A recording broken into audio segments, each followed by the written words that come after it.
Very good evening to all of you.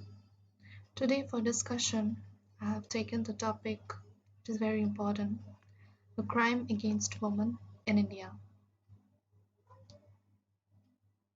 The principle of gender equality enshrined in the Constitution of India.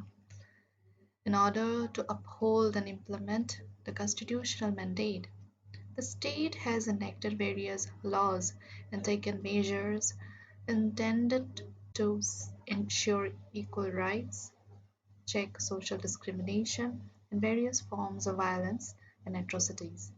Although women may be victims of any of the general crimes such as murder, robbery, cheating, and many among others, but only the crimes which are specifically against women, that is, gender specific crimes, are characterized as crime against women.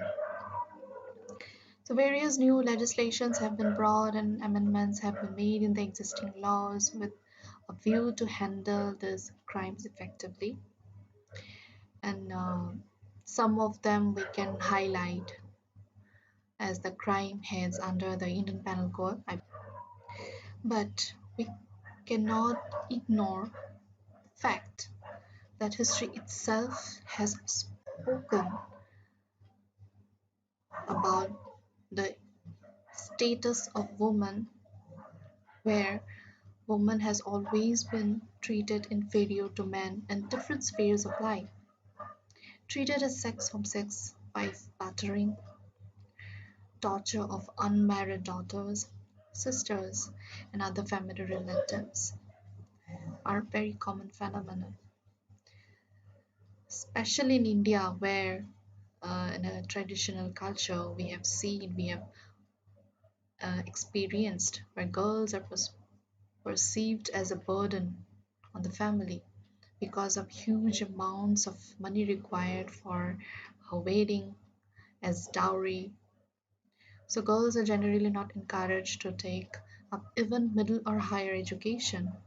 There is a huge discrimination between men and women in the sphere of education, and the reason attributed to such gender bias is the feeling of people that girls should be confined within the four walls of the house.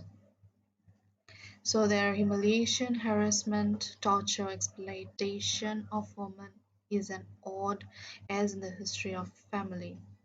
In India, women are way ahead of women elsewhere in the matter of social legislation, but the implementation of such laws granting the rights to women has been very slow, lopsided, and haphazard, that socially, economically, and politically, women are much, much lagging behind men.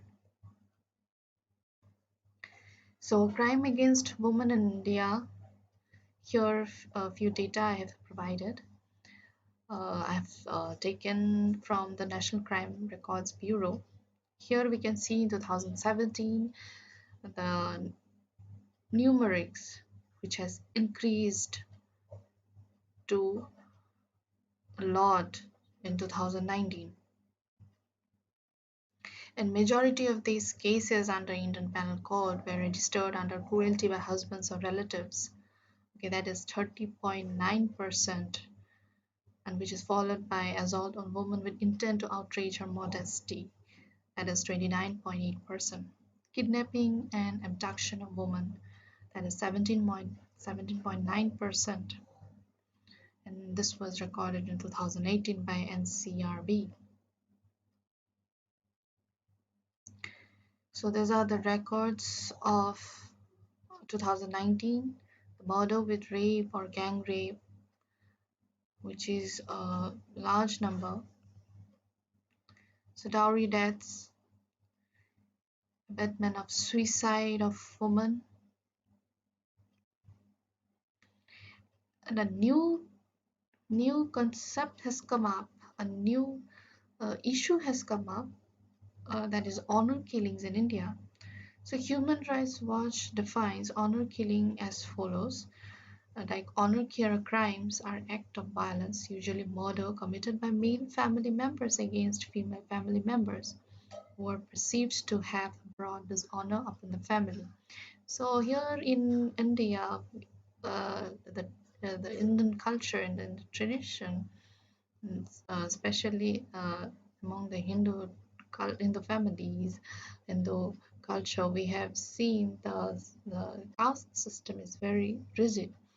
So where if a girl belongs to a higher caste and if she marries or she elope with a boy of a lower caste, then it is considered by these families as very dishonor to their family. So they they kill the couple or they kill the man, the husband, which they consider as bringing honor, protecting honor of their family. So in India, honor killing takes place if the couple marries outside their caste or religion.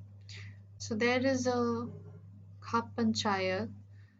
Okay, this Khap Panchayat, basically we find this kind of panchayats, the lower self-governments of Khap Panchayat. So in basically in states like Rajasthan, Haryana, Uttar Pradesh, so where this Khap Panchayat, they decide, they they frame the laws of them, then by themselves they decide, they give justice to these families, and they always, in their from their point of view, always a girl is like they are much inferior. So they oppose and they mete out punishments to those couples who marry within the same Gotra lineage or transgress other social norms, or if they marry out of their status or religion. Then again, we have seen issues like love jihad, where it is also called as Romeo jihad, which is an Islamophobic conspiracy theory, okay, developed by the proponents of Hindutva or the followers of the Hindutva ideology, purporting that Muslim men target Hindu women for conversion to Muslim by means of such as seduction, feigning in love, deception, kidnapping, and marriage as part of a broader war by Muslims against India and an organized international conspiracy for domination through demographic growth and replacement. So here the interfaith religious marriages are very rare in India. Here one study put them at just over 2%. So many believe the specter of love jihad is resurrected from time to time by Hindu groups for political gains. So mouthpieces of the right-wing Hindu nationalist Rashtriya Swayamsevak Sangh, the RSS, the BJP ideology fountainhead carried over stories of on love jihad and urged people to raise the slogan love forever, love jihad never. So there are so many conspiracy theories over this love jihad. The interreligious marriages are not permitted nor they are not welcomed in the Indian cultures. So that has become a big issue where the gender disparity, the women are always been victimized because of this kind of practices or this kind of uh, policies. So now I will talk a few laws that are related to women in India. That is the Dowry Prohibition Act 1961. There are so many law for the law rape laws in India, and these are the laws which are guaranteed by the Constitution of India.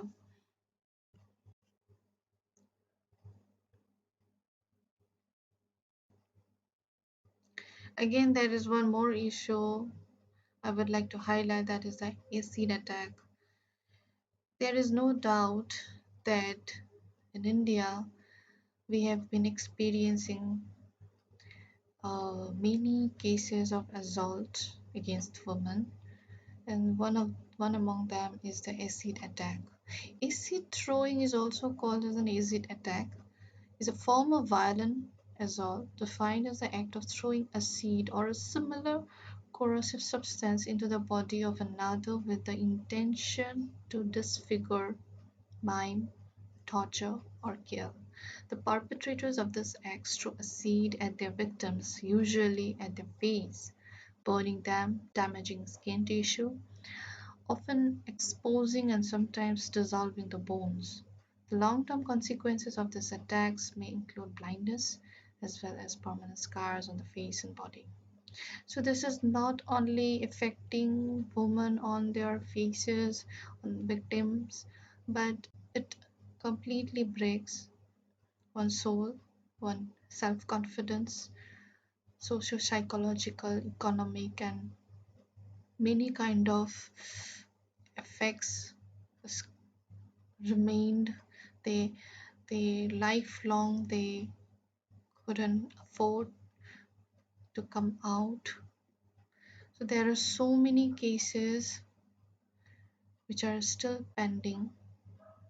One movie, Bollywood movie, that came out on the story of Lakshmi, which was as she was a victim of an acid attack. So there are laws also, section 326A, section 326B of the Indian Penal Code 1860 provide the punishment for involuntary causing grievous hurt by use of acid and voluntary throwing or attempting to throw acid respectively.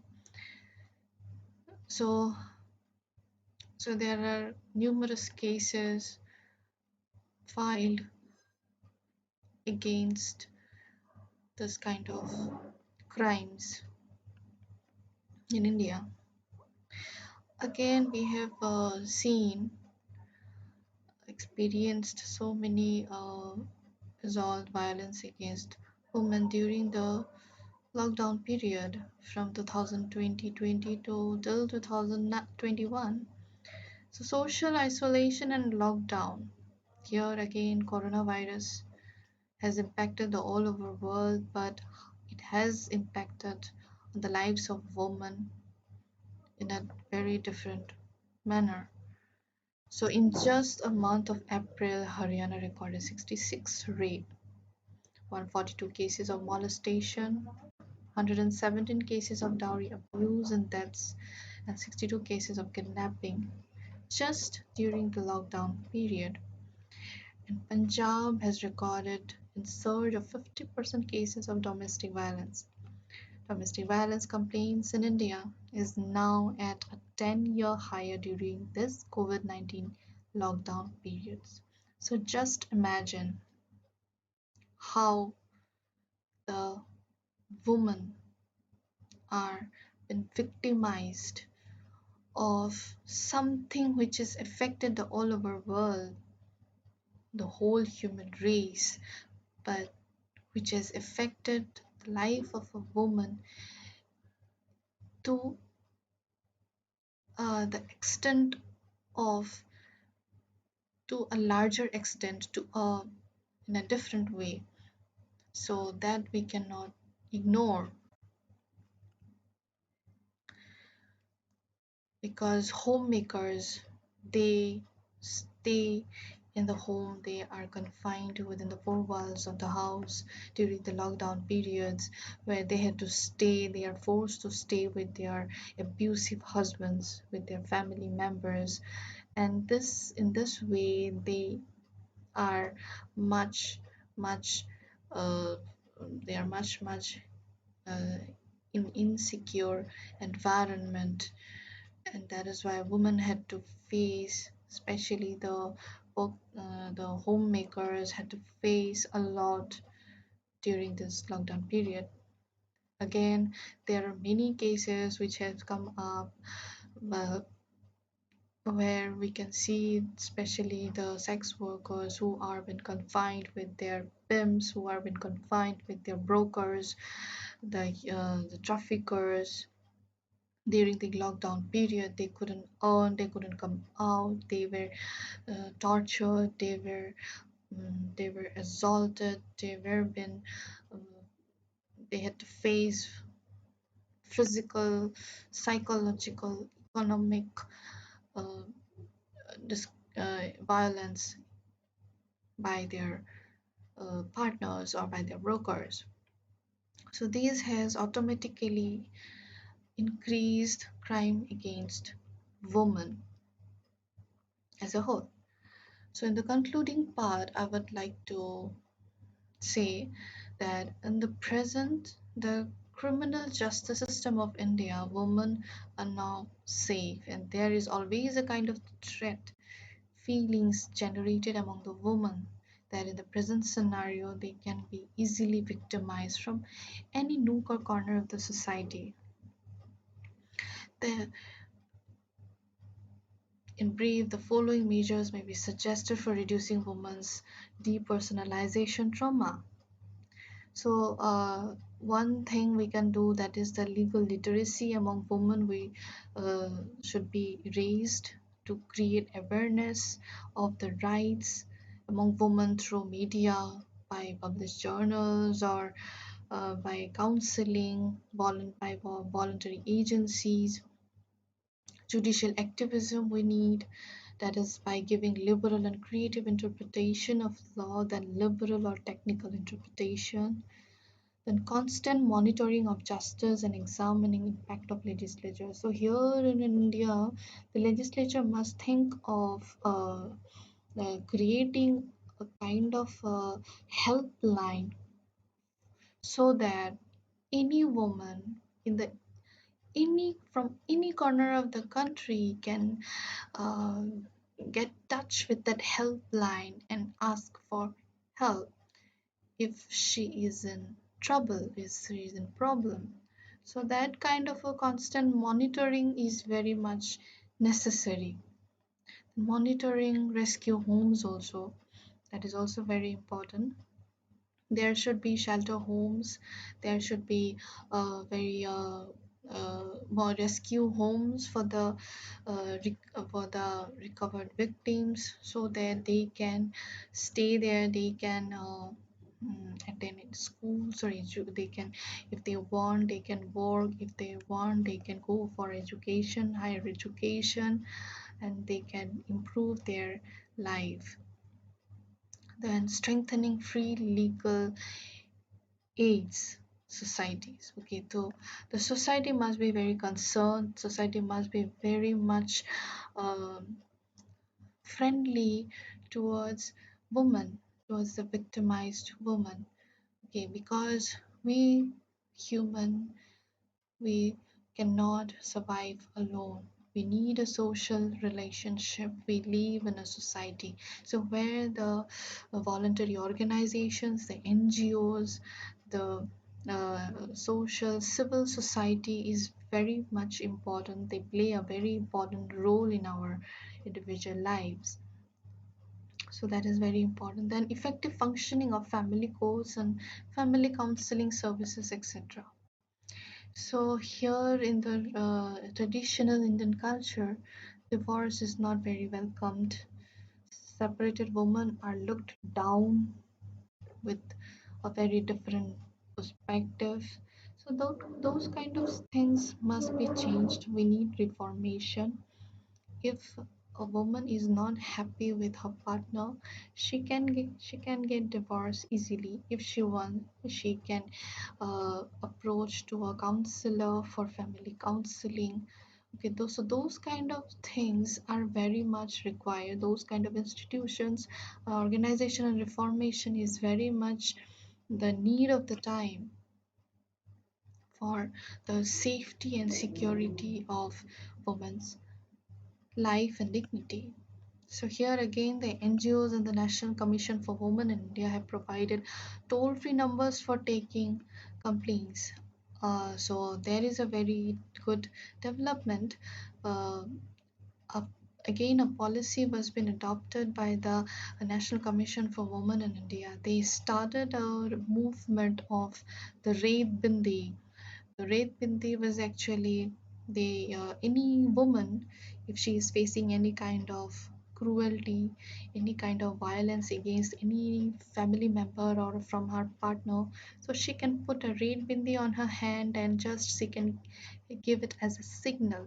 Okay, so those kind of awareness, uh, those kind of policies are very much important so that woman in times of her problem she can take help from the authority, or she can take help from the competent organization where she will be given justice, security, safeguard. So here the NGOs and the National Commission of Women, they must play an active role in this regard.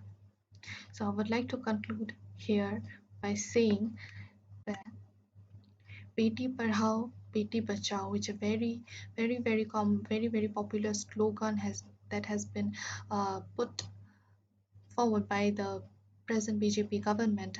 But here I would like to say that पहले बेटी बचा लेते हैं उसके बाद ही बेटियां पढ़ सकेंगी.